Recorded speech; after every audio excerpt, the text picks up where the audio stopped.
करा के आपके जो प्रैक्टिकल की प्रक्रिया है उसको शुरू कराने की कोशिश करेंगे।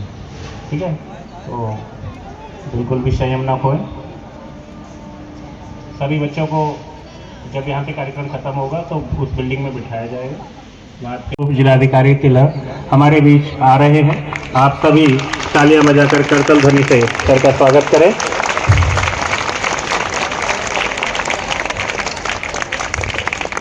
पुनः एक बार तालियां बजाकर स्वागत करें।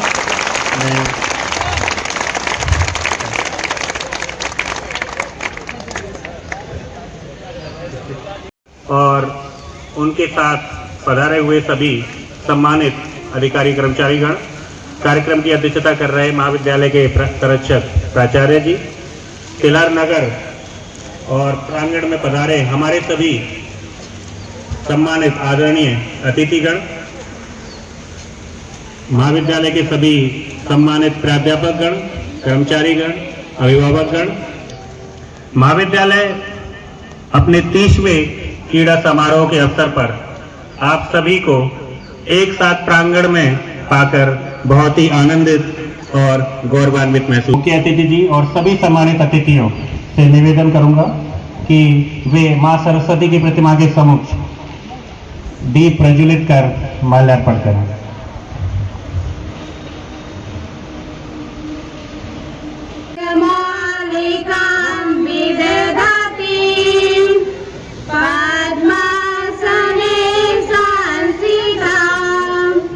स्वागतं स्वागतं स्वागतं स्वागतं स्वागतं स्वागतं स्वागतं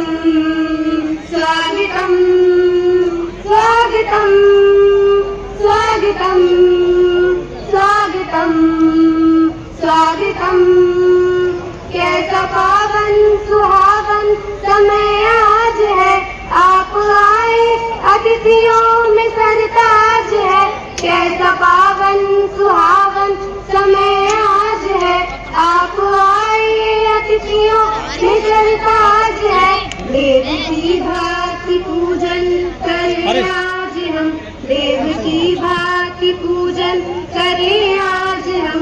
स्वागतम स्वागतम स्वागतम स्वागतम स्वागतम स्वागतम स्वागतम स्वागतम स्वागतम स्वागतम स्वागतम स्वागतम। मन की बगिया से हमने है कलियां चुनी, श्रद्धा के फूलों से हमने माला बुनी। मन की बगिया से हमने है कलियां चुनी, श्रद्धा के फूलों से हमने माला बुनी। करते हैं मिल के अर्पित सुमन आज हम, करते हैं मिल के अर्पित सुमन आज हम। स्वागतम स्वागतम स्वागतम स्वागतम स्वागतम स्वागतम स्वागतम स्वागतम। मन की बीड़ा से गुंजित ध्वनि मंगलम, मन की बीड़ा से गुंजित ध्वनि मंगलम। स्वागतम स्वागतम स्वागतम स्वागतम स्वागतम स्वागतम स्वागतम स्वागतम स्वागतम स्वागतम स्वागतम स्वागतम स्वागतम स्वागतम स्वागतम स्वागतम। Thank you. शपथ लेते हैं, दाहिना हाथ सभी आगे कर देंगे कंधे की सीट में और मेरे साथ दोहराएंगे। हम खेल के नियमों का अक्षरशः पालन करेंगे। हम खेल भावना के मूल्यों को बनाए रखेंगे। हम सभी प्रतिभागियों के साथ सम्मान से पेश आएंगे। हम जीत और हार दोनों को दृढ़ता से स्वीकार करेंगे। धन्यवाद। धन्यवाद सर।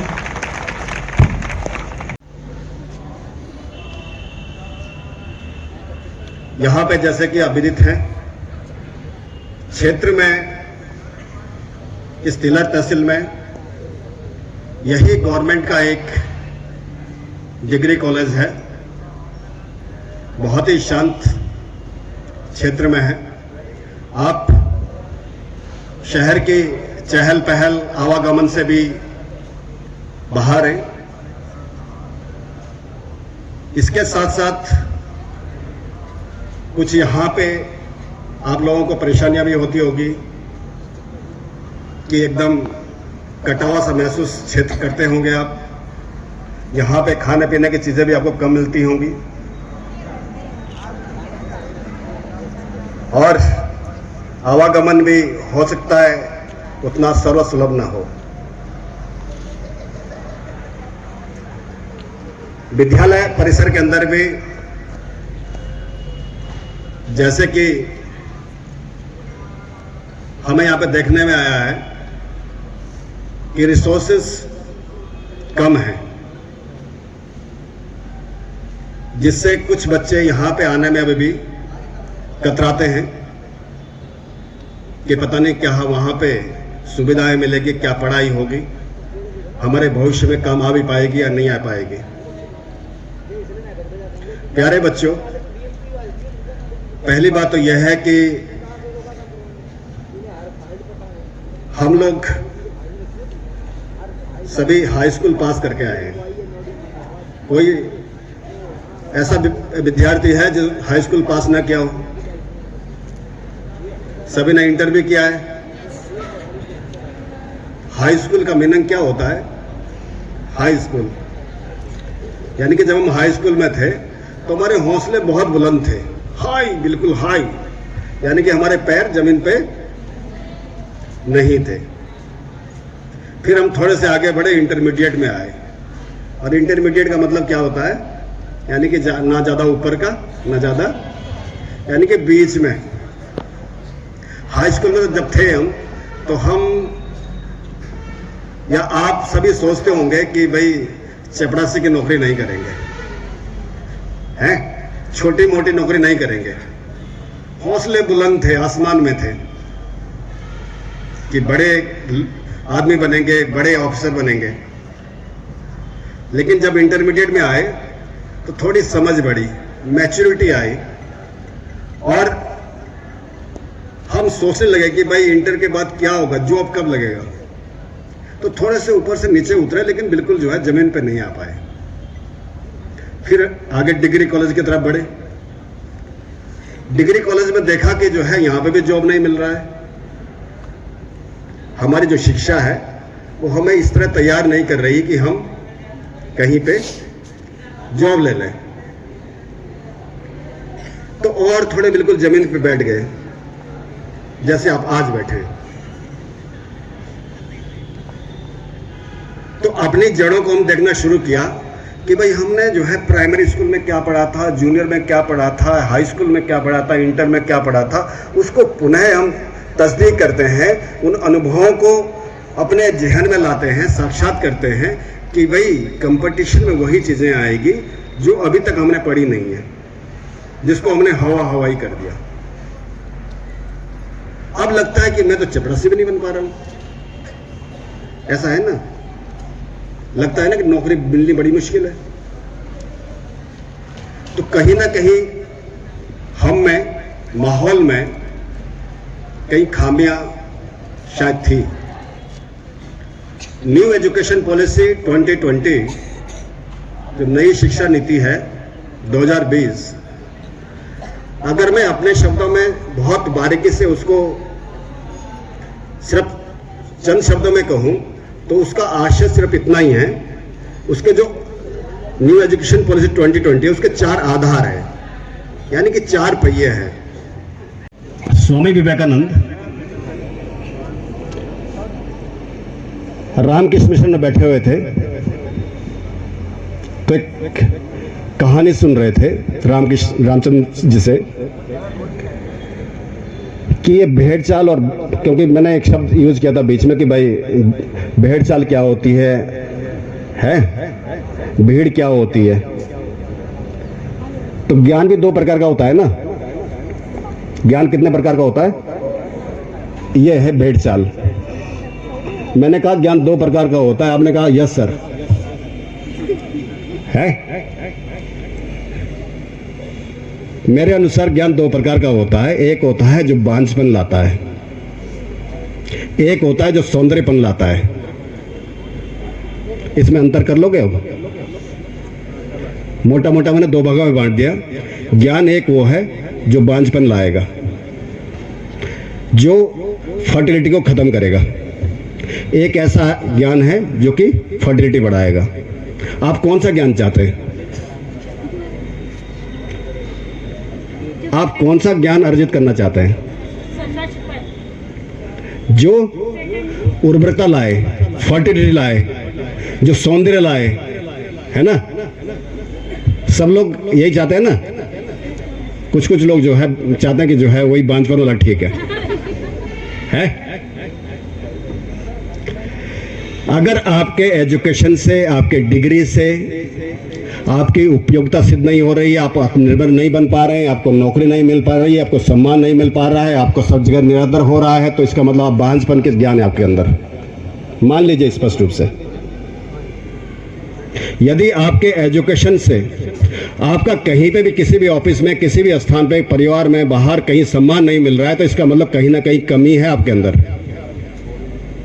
हालांकि मैं आपसे अपेक्षा नहीं करता हूं, यहां तो सब बच्चे अच्छे ही होंगे। दूसरा ज्ञान वो होता है कि हम किताब के, कहते हैं ना कि बिटवीन द लाइन, हमें किताब में वो भी पढ़ना पड़ता है, वो भी देखना पड़ता है जो कि उसमें नहीं लिखा है। ठीक है? हमें परिवार में, अपने दोस्तों के बीच में वार्तालाप के दौरान, काम के दौरान वो भी देखना पड़ता है, वो भी सुनना पड़ता है जो कि उसने नहीं कहा, जिसके लिए हम कहते हैं कि ज्ञान चक्षु।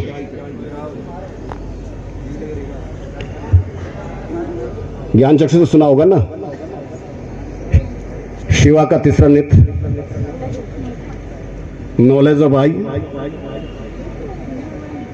तो वो ज्ञान चक्षु हमें खोलना पड़ता है। जब हम कहीं धार्मिक स्थल पे जाते हैं, मंदिर मस्जिद में जाते हैं, हम बिल्कुल आंखें बंद कर देते हैं। क्यों करते हैं बंद भाई? जब हम मूर्ति के सामने जा रहे हैं तो आंखें बंद क्यों कर रहे हैं? क्योंकि फीलिंग तो अंदर से आ रही है ना। ठीक है? थोड़ा सा गुरु और शिक्षक का अंतर बताएं आपको, थोड़ा सा विद्यार्थी और शिक्षक का अंतर बताएं आपको, बता दें? कौन बताएगा? मैं ही बताऊं? देखो, जो विद्यार्थी होता है, विद्यार्थी का मतलब होता है अर्जन करना। उसको हम अर्जनार्थी कह सकते हैं, संग्रहार्थी कह सकते हैं। वो सिर्फ अर्जन करता है, डिग्री अर्जन कर दो, ये पकड़ लो, ये पकड़ लो, ये पकड़ लो, और पोटली बांध लेता है? और जो शिष्य होता है वो होता है सत्यार्थी, वो होता है परमार्थी। वो सत्य की खोज करता है हमेशा, वो अनुभव के दौर से गुजरता है हमेशा, वो खाली होना चाहता है, वो संग्रह नहीं करता है। वो जब खाली होता है तब खुश होता है शिष्य, और विद्यार्थी तब खुश होता है जब उसके अंदर बहुत सारी डिग्रियां, जो बहुत सारे जो मेडल्स आ जाते हैं। इसी तरह शिक्षक और गुरु भी हैं, बुरा मत मानिएगा प्लीज। शिक्षक और गुरु में भी यही अंतर है। शिक्षक तब खुश होता है जब बहुत सारा पढ़ा लेता है, उसके बच्चे फर्स्ट डिवीजन, फर्स्ट ग्रेड से पास होते हैं, तब खुश होता है। और गुरु तब खुश होता है जब वो सब एक एक कपड़ा उतार के फेंक देता है। ठीक है? तो अंतर सिर्फ इतना है, ये दूसरे के जो है, एक दूसरे के अगेंस्ट में नहीं है। जो शब्द मैंने कहा, गुरु और शिक्षक, विद्यार्थी और शिष्य, ये अलग अलग शब्द नहीं बल्कि कंप्लीमेंट्री शब्द है। हम आज के दौर में ये कहेंगे, थोड़ा सा विद्यार्थी बनिए, थोड़ा सा शिष्य बनिए, थोड़ा सा शिक्षक बनिए, थोड़ा सा गुरु बनिए। गुरु आपका यहाँ पे है, शिक्षक आपके यहाँ पे है। दोनों चीजों का समन्वय करना है, आपके बुद्धि का भी और आपके भाव का भी। भाव आपके यहां से आएंगे। दिल धड़कता है आप लोगों का? क्या बोलता है? अभी धड़क रहा है? किसी का बंद है? धड़क रहा है सबका? लब डब बोल रहा है? धड़कन धड़कन बोल रहा है? जरा टच करो, फीलिंग कर लो। तो जो दिल है हमारा ना, जब हम सुबह, आजकल जैसे ठंड में उठते हैं तो दिल करता है बेटा उठ जा, देर हो जाएगी कॉलेज के लिए।